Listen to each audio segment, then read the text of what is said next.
Have you ever seen a turkey that was as big as a human? Or was it a human that was as small as a turkey? Oh, wait, I remember now. It was a hybrid of a turkey and human. Quite frankly, I don't know how that abomination could exist, but apparently it does, at least according to a young man by the name of Trent. Now, Trent has volunteered his recounting of his encounter with what he calls Turkey Man. I'll leave it to you to judge the veracity of his account.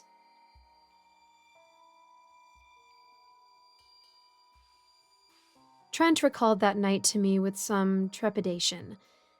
He stated that he was camping out in the woods with some friends. They were playing airsoft against his friend's older brother and friends. About a quarter-mile separated the two camps. The middle ground was marked by a stick and some turkey feathers they found. The night was cold with a dry breeze that weaved between the trees. Trent and his team had secured a few victories in some skirmishes, but could not capture the enemy camp's flag. He said from the afternoon until the evening he saw nothing out of the ordinary, just some teenagers having fun. Once the sun had set below the treetops, odd occurrences started. Trent had eaten a campfire meal alongside his friends when they heard something strange off in the distance. Trent's friend Will dismissed the noises as his brother and friends, but Trent wasn't so certain. The smell of smoke hung heavy as they waited for any sound, without so much as a cricket chirp.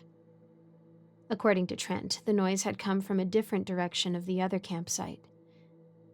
His unease was momentarily forgotten when Will teased him about his current crush. The camp returned to the normal noise of fire and chatting soon afterwards. Will was about to add some wood to the campfire when they heard the noise once more, closer this time. It was close enough to distinguish it as a turkey call, which sounds like a gobble.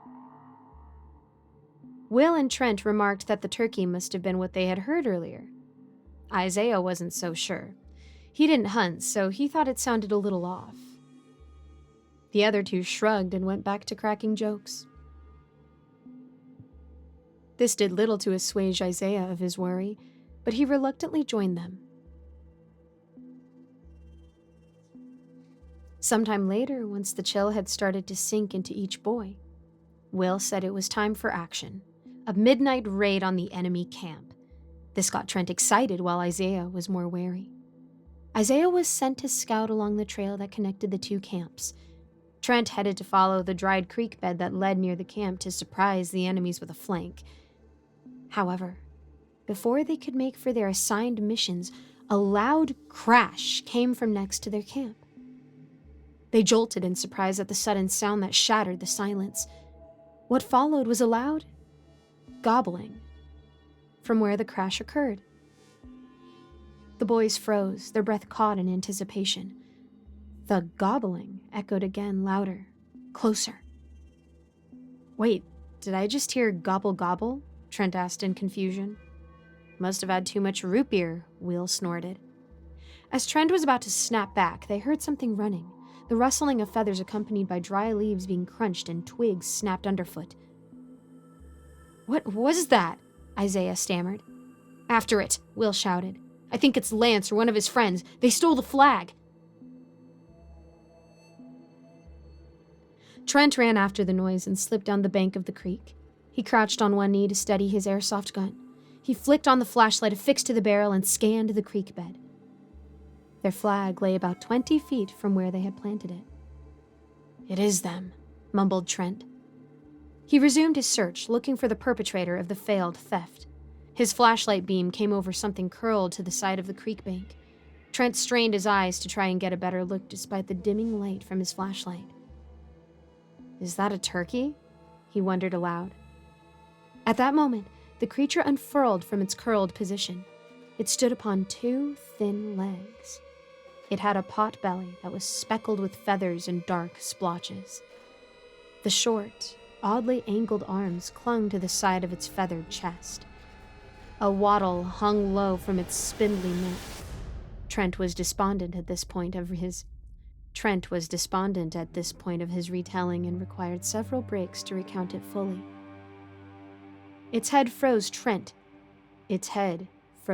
mid-breath. A sharp beak glistened where a mouth should have been. Feathers smothered its small, rounded ears. Its eyes stared, irises like pinpricks. Looking into them, Trent knew that it wasn't one of God's creations. The beam of light dulled and started flickering as Trent was shocked still. The flashes caused the creature to let out not a gobble, but a scream. Trent vomited from the overwhelming sense of dread and disgust. As his body seized upon the ground in the fading light of consciousness, he saw it flutter away deeper into the woods. Trent was pale and unresponsive to my prodding. I assisted him up, guiding him towards the door.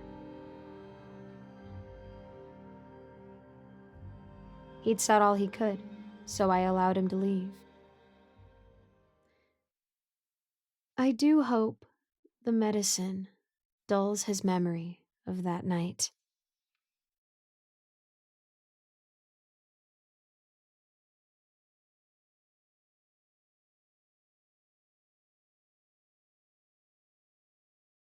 Thank you so much for making it to the end of this video. A quick shout out to my patrons, Old Penguin, Rinku Star, Melissa Perez, Icy Narrates, Seven Cities Journalist, Cupcake Hips, Eric Cifuentes, Alonso, Austin My Love, Ellie Hutmeyer, Jesse Hartley, Lawrence Wallen, Mr. Sankofa, and William Hartley. I always try to link a different charity in the description, so go ahead and check that out. I'm also going to start having more things on my Patreon soon, so keep your eyes peeled. And as always, I'd love to know how I can be praying for you, so go ahead and drop a comment and let me know how I can do that. Thank you so much, and I hope to see you in the next video.